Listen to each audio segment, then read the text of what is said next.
Pour notre planète, nous compostons. Nous avons un petit jardin ensemble sur lequel nous apprenons comment utiliser les déchets verts, comment jardiner de façon écologique.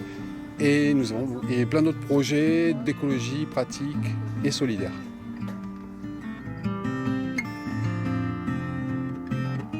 On a commencé par le compostage, parce que le compostage est assez emblématique de ce genre de choses qu'on peut faire par rapport aux déchets. Puisqu'on composte, ce qu'on peut mettre au compost, c'est environ 1/3 de ce qu'on a dans nos poubelles.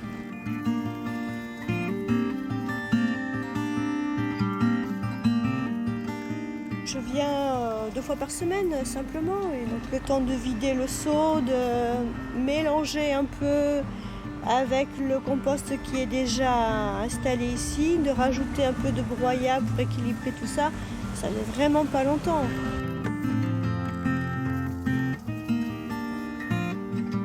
On peut mettre dans les composteurs tout ce qui vient du vivant. C'est-à-dire donc tout ce qui vient des fruits et légumes, donc toutes les épluchures, les restes d'assiettes aussi, les fleurs fanées. On peut mettre les coquilles d'œufs, on peut mettre le marc de café, etc., etc. Si on mettait que les épluchures, ça ne marcherait pas. On rajoute une matière carbonée, donc qui peut être des brindilles, des feuilles. Là, on utilise du broyat. À partir de là, on a le bon mélange. On gratte aussi un petit peu pour incorporer de l'air. Et quand c'est vraiment trop sec, on va humidifier s'il y a besoin. On fait en sorte que ça marche bien, que ça ne dure pas trop longtemps pour avoir du compost mûr et qu'on limite les nuisances. Les nuisances qui pourraient être des odeurs, des bestioles, etc. Ici, on n'a pas tout ça parce qu'on maîtrise le processus.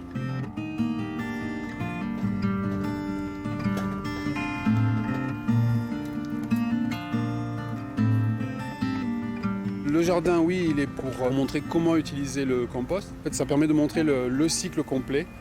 Donc depuis le jardin jusqu'à la cuisine et de la cuisine jusqu'au jardin. C'est essentiel, c'est le déclencheur de base, il faut le groupe. Il faut le groupe. Et plus on sera, et mieux ce sera. Il y a ça, donc il y a une graine qui germera dans la tête des gens et dans la pratique.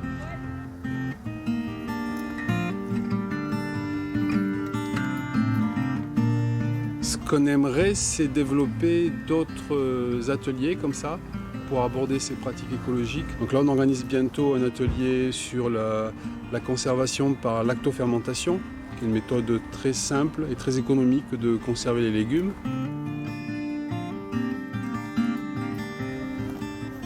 Ben, on réduit les déchets, on ramène cette matière au sol, on fait des choses ensemble, le côté convivial, que des avantages.